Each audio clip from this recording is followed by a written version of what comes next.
Hello everyone and welcome back to Make Your Mind.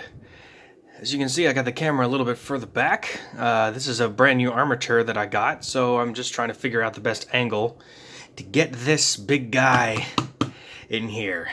And welcome everyone to my Saturday premiere. This has been a highly requested video and a highly requested sculpture for me to do. So with that, without further ado, let's go ahead and get things started, shall we?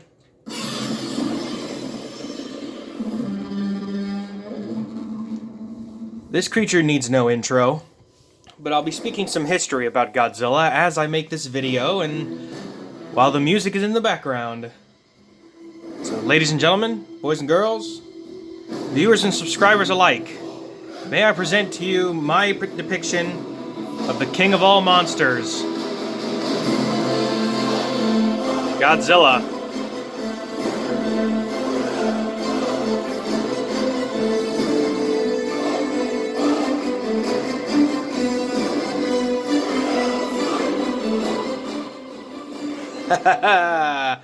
Look at this. Isn't that awesome? As you can see, he is old and battered and bruised, but he is certainly still the king. As you can see, he's got his back plates glowing blue, ready to shoot his atomic breath. But here it is. Gojira, Godzilla himself. Man, this one was a lot of fun to make. But here, let's get a little history lesson, shall we? So Godzilla, or Gojira as pronounced in Japanese, is a fictional monster or kaiju originating from the series of Japanese films. The character first appeared in the 1954 film Godzilla and became a worldwide pop culture icon and is still an icon to this day. Appearing in various media, including 32 films produced by Toho Studios, 4 Hollywood films, and numerous video games, novels, comic books, and television shows, Godzilla has been dubbed the King of Monsters. A phrase first used in Godzilla King of Monsters in the movie that was made in 1956. That is how long Godzilla has been around.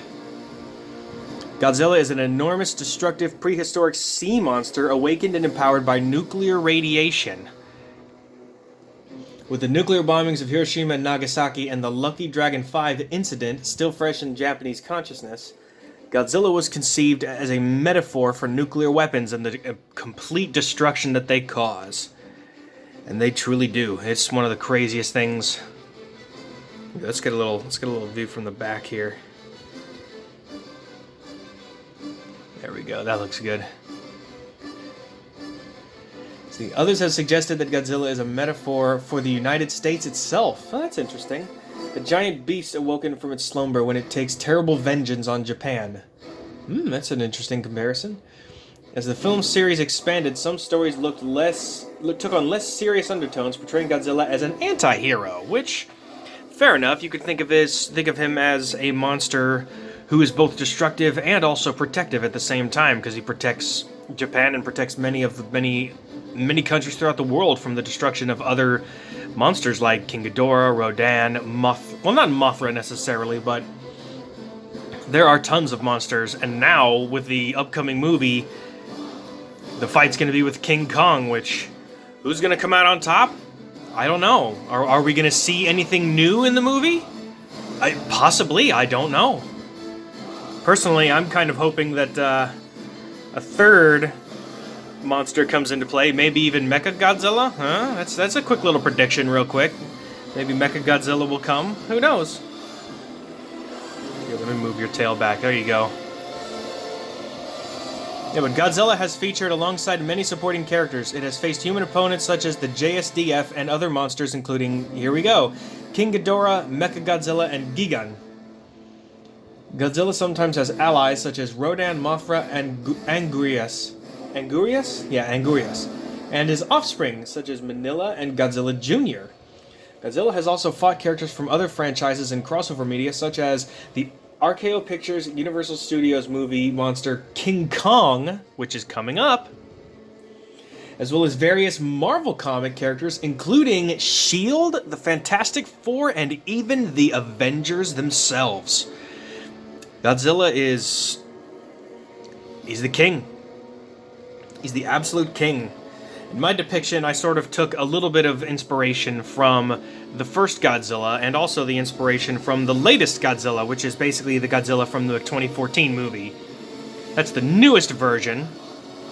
But as you can see, I have the basic look, where he has the sort of fatter underbody, but he's not quite as thick as the new Godzilla depicts. I made his head a little bit rounder and bigger. I gave him the black and yellow eyes. He has the teeth with the tongue right here, and the atomic beam that is getting ready to be shot out as he's charging up, as all of his scales on his back, they glow. That, as you can see, I got a little bit of that iridescent blue as well, with the yellow, just to give it that incredible look. But here's a little close-up real quick. As you can see, I got the four claws, I got the 3 toes, and I have these dowel rods right here holding it up, so that way it can stand up on its own, because this thing is this sculpture in particular is very, very top heavy. Look at that. That is just truly unbelievable. And man, could you imagine Godzilla versus the Avengers? I don't know how that would be. I could hear Star-Lord now. They attack Godzilla and they say, "Piece of cake." Oh yeah, if their idea was to piss him off. I can hear that already. Alright, let's check out some of his abilities, because Godzilla has a ton of them. Godzilla's signature weapon is its atomic heat beam, also known as the atomic breath. Nuclear energy that it generates inside of its body using electromagnetic force to concentrate it into a laser-like high-velocity projectile. It unleashes it from its jaws in a form of blue or red radioactive beam. In my depiction, I just went with blue, because that's typically what Godzilla would use. It's blue. Toho's special effects department has used various techniques to render the beam from physical gas-powered flames, like actual flames, to hand-drawn or computer-generated fire. Godzilla is shown to possess increased physical strength and muscularity. Haruo Nakajima, the actor who played Godzilla in the original films, was a black belt in judo and used his expertise to choreograph the battle sequences. And that was the original actor who played Godzilla in the suit. And those movies are untouchable in my eyes. You know, you have the new Godzilla where the scale is much bigger, which is great, but I consider those films to be separate from the originals, because the original Kaiju films, I guess, it was always a guy in a suit. And it was done on a real set with real practical effects and real miniatures, which to me is just, that's untouchable in my eyes. That's just some of the coolest. It's just some of the coolest things. And it's how they used to do it back in the day. They didn't have computers, so they literally had to make everything in camera, in frame, ready to go. Truly amazing stuff. Godzilla is amphibious. It has a preference of traversing Earth's hydrosphere when in hibernation or migration. It can breathe underwater. A lot of people don't know that. Godzilla can breathe underwater, even though he technically doesn't have any exposed gills in any way. As is described in the original film by the character Dr. Yamane, as a transitional form between a marine and a terrestrial reptile, hence the amphibious nature. I mean, not an amphibian in the actual sort, like the tadpole to a frog kind of thing, but amphibious that it's both land and water. Godzilla is shown to have great vitality. It is immune to conventional weaponry thanks to its rugged hide and ability to regenerate very quickly. As a result of surviving multiple nuclear explosions, it cannot be destroyed by anything less powerful than that. It has an electromagnetic pulse-producing organ in its body which generates an asymmetrical permeable shield, making it impervious to all damage except for a short period when the organ recycles. So Godzilla has its own energy shield. As of course. I think that's an awesome idea. Various non-canonical films, television shorts, and comics and games have depicted Godzilla with additional powers such as atomic pulse, magnetism, precognition, basically foresight, fireballs, and electric bite. Also superhuman speed, which, I mean, as big as Godzilla is, Godzilla's average speed, I think, is its running speed is over 200 miles an hour, and that's only because it's so huge and it moves so fast. Yeah, and then it says, superhuman speed, laser beams emitted from its eyes, kind of like Superman, that's pretty crazy, and even flight. I mean, I guess there would be maybe an energy style of flight, I guess, could be for Godzilla, but who knows? I'm not exactly sure. But the most important part, which you heard in the beginning of the video, which was the latest version, Godzilla has a distinctive disyllabic roar, transcribed in several comics as shriek, which is that kind of weird sort of sound at the end, where you have the main roar and then you have the second bit, which was created by composer Akira Ifukube, who produced the sound by rubbing a pine tar resin-coated glove along the string of a contrabass and then slowed down the playback. In the American version of Godzilla Raids Again, 1955, titled Gigantus the Fire Monster, Godzilla's roar was mostly substituted with that of the monster Anguirus. From the return of Godzilla, 1984, to Godzilla vs. King Ghidorah, 1991, which I remember, I watched the VHS version of that when I was a kid. Let's see here. Godzilla was given a deeper and more threatening-sounding roar than in previous films, and that's true. His roar has changed a lot over the years. It went from higher-pitched to much lower-pitched when you get into movies like Godzilla 2000, when he went up against Monster X, and then into the new version, which is just a sort of refined and sort of remastered version of the original, with a more sort of viable roar, of course, that sounds a lot more like a giant monster should. Let's see, for the 2014 American film, here's talking about the new one. Sound editors Ethan Van der Rijn and Eric Adahal refused to disclose the source of the sounds used for their Godzilla's roar. Adahal described the two syllables of the roar as representing two different emotional reactions, the first expressing fury and the second conveying the character or Godzilla's soul itself. Wow, actually, that's really fascinating. I didn't know that. Now, of course, the one thing about Godzilla is the inconsistencies in his size. Godzilla, and it says that actually right here. Godzilla's size is inconsistent, changing from film to film and even from scene to scene for the sake of artistic licensing.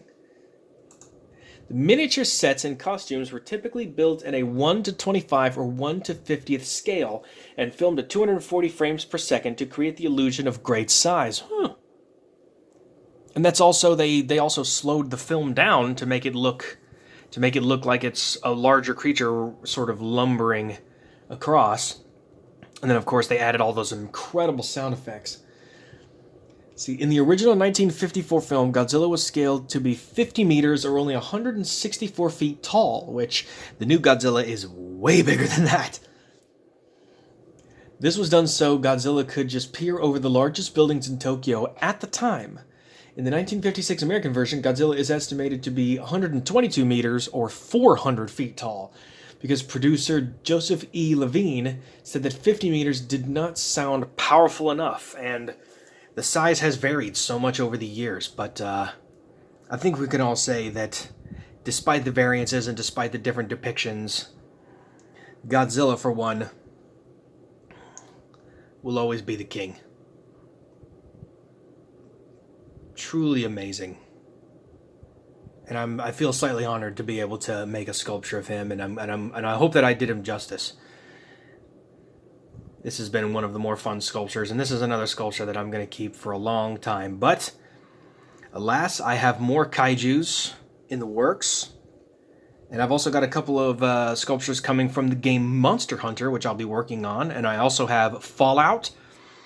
And I also have some creatures from the Isle, which, here is the next Saturday's premiere. If you are a fan of the Isle, you will definitely want to watch this one.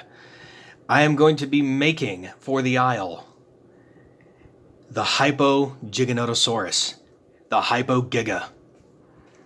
one of the coolest looking dinosaurs in my eyes from that game, because it has that jaw that just, it spreads out from underneath, and the roar, it just sounds like a mountain falling down. So that is going to be the next Saturday premiere, is going to be the Hypogiga.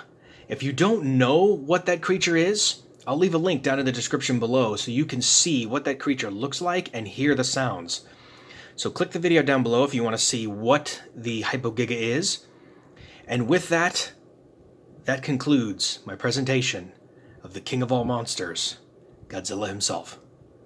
And so with that, if you like videos like this, don't forget to leave a like down below, and remember to subscribe and hit that bell for notifications so you don't miss the next one.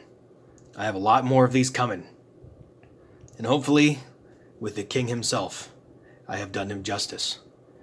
And so with that, thank you all so much for watching this, and I will see all of you on the next Sculpture Showcase.